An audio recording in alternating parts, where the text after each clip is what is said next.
Quand j'ai découvert Samus pour la première fois, c'était pas du tout dans un jeu Metroid, mais dans Super Smash Bros Brawl sur la Wii. Pour vous dire, je n'avais aucune idée de qui elle était, ni même d'où elle sortait.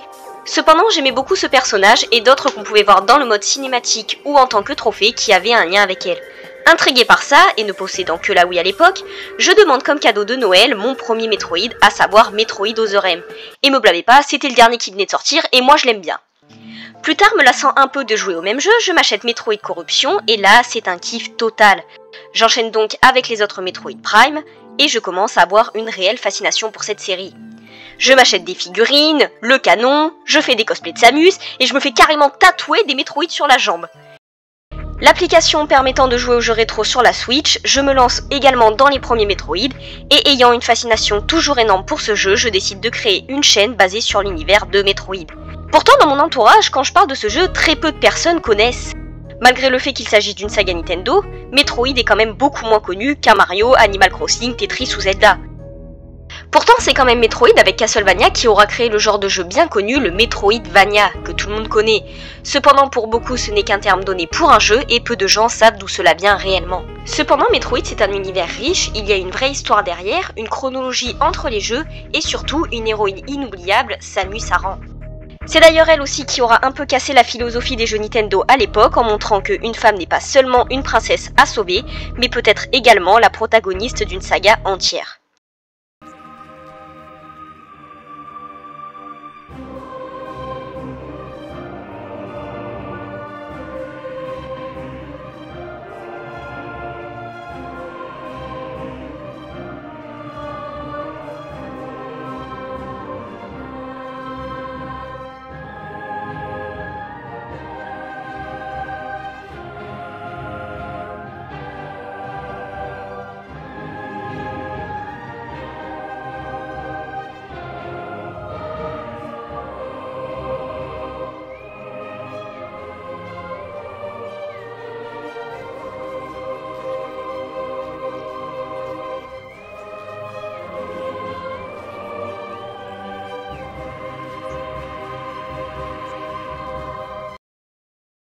Metroid est donc un jeu d'action-aventure sorti pour la première fois en 1987. Le style de jeu varie en fonction de la plateforme sur laquelle il est adapté. Les premiers Metroid seront surtout en vue de côté. On aura également les FPS avec la saga des Metroid Prime, les jeux en 3D avec Metroid Other M, et le retour sur la vue de côté avec le dernier Metroid Dread. Dans ces jeux, Samus explore différentes planètes ou stations abandonnées avec toujours le même principe dans tous les jeux, empêcher la propagation de toutes sortes de menaces dans la galaxie. Les lieux où on accoste sont tous constitués de zones labyrinthiques dans lesquelles Samus pourra découvrir toujours plus grâce à l'acquisition de nouveaux équipements. Le principe des zones est assez similaire dans tous les jeux, avec souvent une zone de jungle, une zone de glace, une zone de feu et une zone propre au jeu. Malgré le fait que l'histoire ne se suit pas par rapport à la date à laquelle sortent les jeux, l'exploration, la découverte de toutes ces stations ou planètes, les monstres rencontrés, les menaces à éliminer, donnent au jeu un vrai scénario.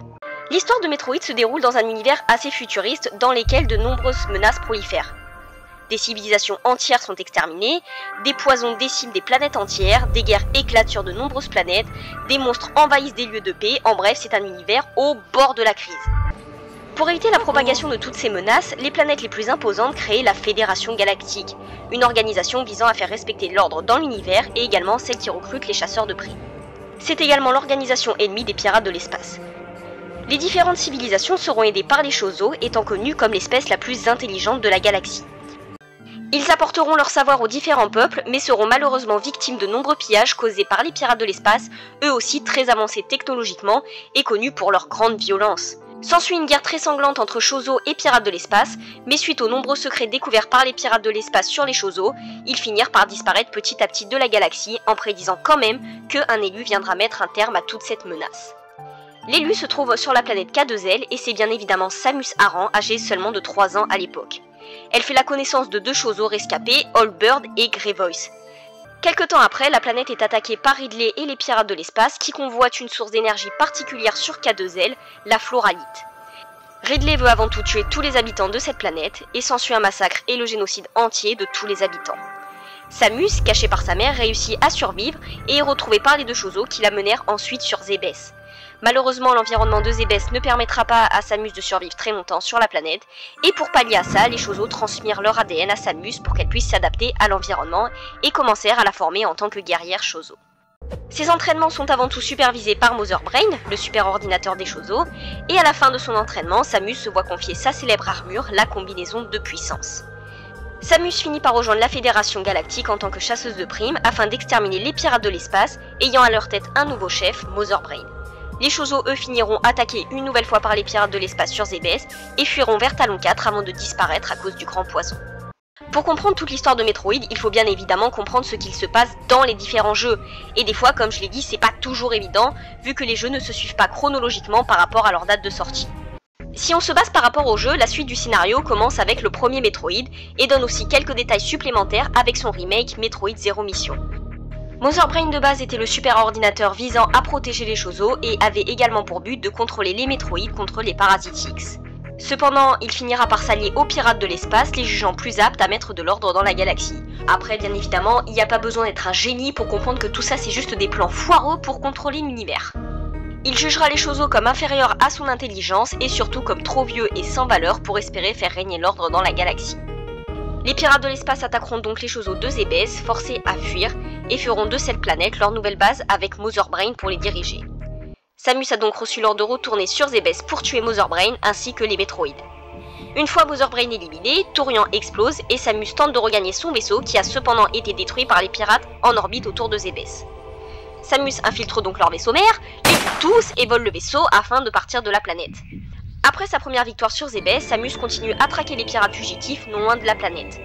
Elle intercepte un message crypté des pirates demandant renfort sur la frégate Orphéon, lieu de la Fédération Galactique attaquée par les pirates. Samus s'y rend et découvre le vaisseau complètement en ruine avec même des pirates presque morts, et plus loin, elle se retrouve face à la Reine Parasite, une création des pirates de l'espace.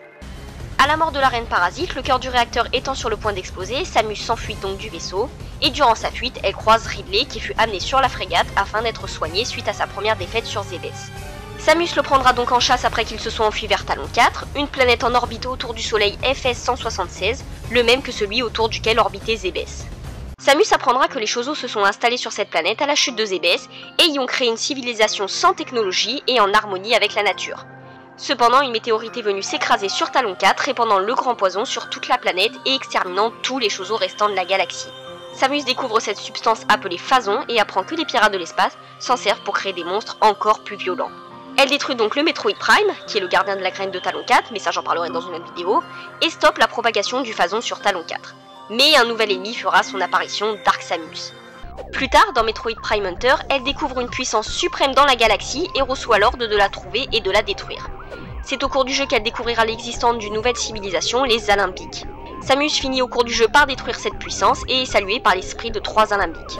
Plus tard, elle reçoit un signal de détresse provenant d'une autre planète, Aether. Ce signal fut envoyé par un soldat de la Fédération Galactique après avoir été attaqué par des mystérieuses créatures, et Samus apprend qu'une météorite est également venue s'écraser sur la planète des Luminos. À la demande de Humos, elle finit par purger la planète en la débarrassant de sa dimension parallèle et Terre sombre.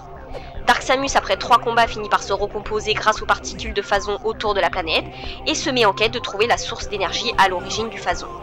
Durant une mission ordinaire sur le GFS Olympus, Samus et la Fédération Galactique sont attaqués par des pirates, maintenant sous les ordres de Dark Samus.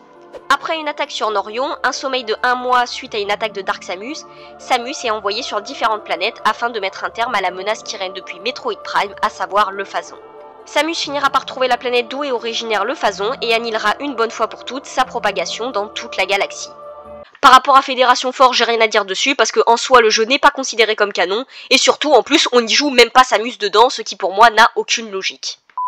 Malgré une grande menace écartée, il en existe encore une bien présente, à savoir les Metroid. Suite à leur menace devenue trop importante, Samus reçoit l'ordre de se rendre sur SR388 afin de tous les éradiquer ainsi que la reine Metroid. Une fois tous les Metroid et la reine exterminés, Samus va pour quitter SR388. Sur son chemin, elle tombe sur un œuf de Metroid qui éclose juste devant elle. Ne montrant aucune agressivité envers elle, car la prenant pour sa mère, Samus décide donc de l'épargner et de l'emmener avec elle afin de la confier à la station de recherche Ceres. Une fois son vaisseau regagné, Samus tombe à nouveau sur Ridley. Ce dernier s'était rendu sur SR388 afin de capturer des Metroid, mais ils avaient déjà tous été éradiqués par Samus juste avant. Suite à ça, Ridley essaya donc de lui voler la dernière larve encore vivante. Après un combat contre Samus, Ridley, encore affaibli par son dernier affrontement sur la graine de la planète des pirates, s'enfuit avant de se régénérer complètement. Samus quitte SR388 et confie le dernier Metroid aux chercheurs de Cérès.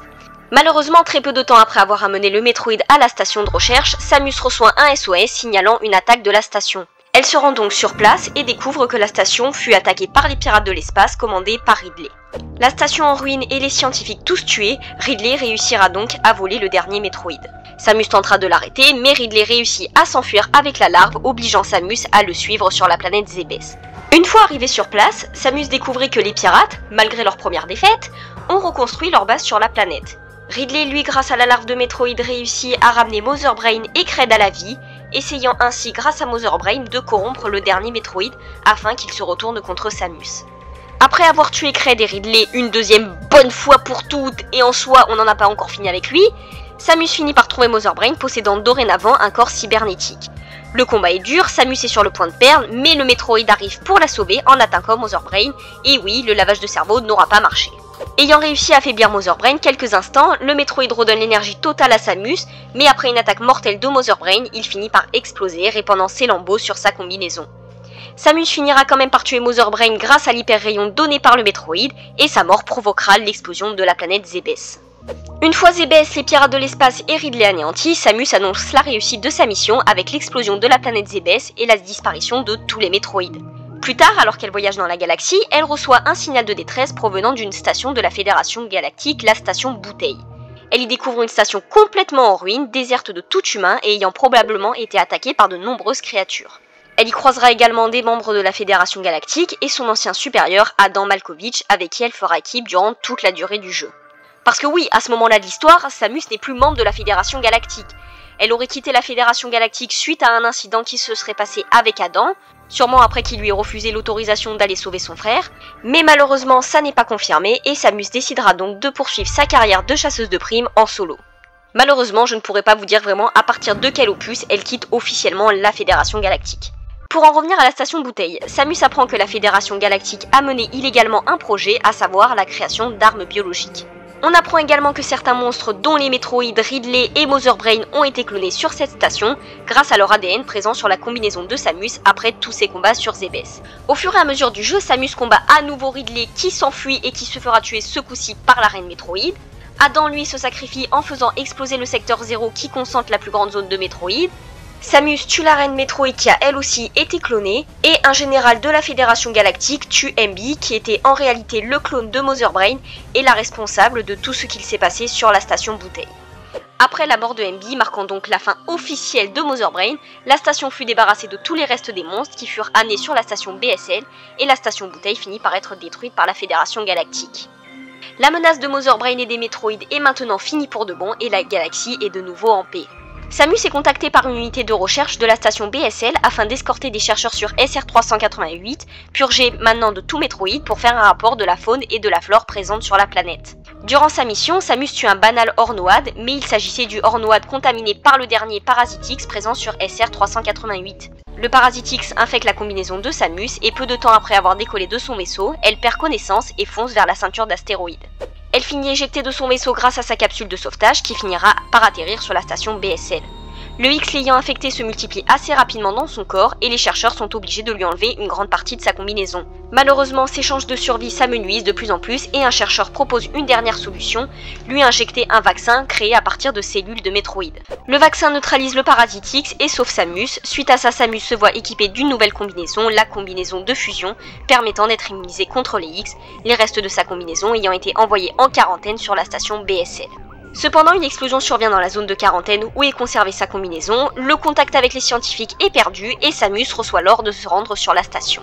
Elle sera ce coup-ci sous les ordres d'une IA, baptisée Adam Malkovich, en souvenir à son ancien supérieur. Elle apprend que les X se sont multipliés sur toute la station, infectant toutes les créatures présentes et également les restes des créatures qui avaient été emmenées avant la destruction de la station Bouteille, notamment Ridley et Nightmare. Samus apprend également que 10 clones d'elle contrôlés par les X rôdent dans la station en foutant le boxon et également que la Fédération Galactique avait pour but de créer des Metroïdes à des fins militaires. Pour ça, ils les modifièrent génétiquement afin qu'ils atteignent le stade Oméga en seulement quelques jours au lieu de quelques années. Néanmoins, consciente que de mauvaises décisions permettraient aux X de se répandre dans la galaxie, elle décide avec l'aide d'Adam de les détruire en faisant s'écraser la station BSL sur SR-388. Après un combat contre un SAX, Samus modifie les commandes de la station afin qu'elle s'écrase. Pendant qu'elle rejoint son vaisseau, elle est violemment attaquée par un Metroid Omega qui se fera attaquer à son tour par un SAX. Le Metroid Omega réussit cependant à le tuer et le parasite X de ce dernier est absorbé par Samus, lui permettant de récupérer son ancienne combinaison ainsi que le rayon de glace. Elle finit par tuer le Metroid Omega, la station s'écrase sur SR-388 et les X finissent par disparaître. Bon, on va dire la plupart disparaissent, mais ils sont pas encore totalement éradiqués. Quelque temps après, la Fédération Galactique reçoit un mystérieux enregistrement montrant un parasite X encore en vie. Le signal, lui, est intercepté et se trouve sur la planète ZDR. À la suite de la perte de contact de leur ennemi, la Fédération Galactique envoie donc Samus afin d'enquêter sur ce qu'il se passe sur la planète. Une fois arrivé sur la planète, Samus rencontre un Chozo, pas vraiment hostile vu qu'il l'attaque directement. Cependant, il la laisse en vie, mais certaines armes et sa combinaison de base sont perdues. Plus tard dans le jeu, elle apprend que les ennemis perdus de la Fédération Galactique sont maintenant sous le contrôle du Chozo qui l'a attaqué, à savoir Bec de Corbeau. Toche Paisible, un Chozo de la tribu Toa, apprend à Samus que leur tribu, avec l'aide d'une autre tribu Chozo, les Mawink, avait pour but de contenir la menace des métroïdes présents sur SR-388. Malheureusement, Bec de Corbeau, un Mawink, voulait se servir des métroïdes comme arme biologique pour faire régner l'ordre dans la galaxie, mais au prix de nombreuses vies. Les Mawink attaquèrent donc les Toa, seuls capables de contrôler les métroïdes, et Toche Paisible fut le seul survivant emmené sur ZDR. Cependant, un des Mawink fut infecté par un parasite X sur SR-388, et une fois revenu sur ZDR, le X commença donc à se répandre sur la planète, infectant tous les Mawink. Bec de Corbeau réussit à contenir la menace des X sur la planète, et voulant reprendre son objectif de base, se rendit à nouveau sur SR-388 afin de ramener les métroïdes sur ZDR. Le seul problème à tout ça, c'est que Samus les avait déjà tous éradiqués, et c'est d'ailleurs elle qui possède encore la dernière trace de Metroid présente dans la galaxie, grâce au vaccin qu'on lui a injecté dans Metroid Fusion. Si Bec de Corbeau a laissé Samus en vie la première fois, c'est uniquement pour qu'elle réveille son instinct de Metroid, et les ennemis, eux, ont pour but de lui extraire de l'ADN de Metroid de son corps. Après un combat très dur contre Bec de Corbeau, Samus réveille sa véritable force de Metroid, et tel un Metroid lui draine toute sa force vitale. A la suite de ça, la zone Itorage s'écrase sur la planète et Samus peut enfin regagner son vaisseau afin de quitter ZDR. Elle croise à nouveau Bec de Corbeau qui se fait infecter par un parasite X, mais après une violente attaque, Bec de Corbeau s'évapore avec le dernier parasite X. Enfin, pas vraiment. Après avoir regagné son vaisseau, Samus ne parvint pas à décoller. Toche Paisible apparaît derrière elle, la salue et se désintègre, laissant apparaître le dernier parasite X contenant ses gènes. Le X se mélange à Samus, lui permettant de retrouver sa combinaison de gravité, ce qui lui permet ainsi de quitter la planète après avoir éradiqué la dernière pire menace, les parasites X. Pour le coup, à la fin de Metroid Dread, on peut vraiment maintenant considérer le monde comme vraiment en paix. Plus aucune menace n'est présente, le Phazon a été éradiqué, Mother Brain a été éradiqué aussi, et les parasites X également. Cependant, on peut toujours s'attendre à des surprises pour les prochains jeux à venir. Par exemple, si je prends le cas des pirates de l'espace, ok, ils ne sont plus sur Zébès, mais en soi, leur planète existe toujours. Donc logiquement, il y a toujours des pirates de l'espace présents dans la galaxie. Après, bien évidemment, le cas le plus marquant est la fin de Metroid Corruption. On peut voir un vaisseau suivant Samus, et il y a de nombreuses théories sur ce vaisseau, comme quoi il s'agirait du vaisseau de Silux, un chasseur de primes qu'on peut voir dans Metroid Prime Hunter, qui voue pas franchement une super grande amitié pour Samus. Récemment, on a eu le remaster de Metroid Prime, donc forcément les gens attendent le remaster de tous les Primes. Et ils attendent également depuis des années la sortie de Metroid Prime 4, donc on peut encore s'attendre à tout par rapport à ce qui se passera dans cet opus. Metroid est un jeu qui trouvera toujours le moyen de rendre le scénario toujours plus intéressant et qui nous laissera toujours sans voix par rapport à ce qu'on pourra découvrir dans la galaxie.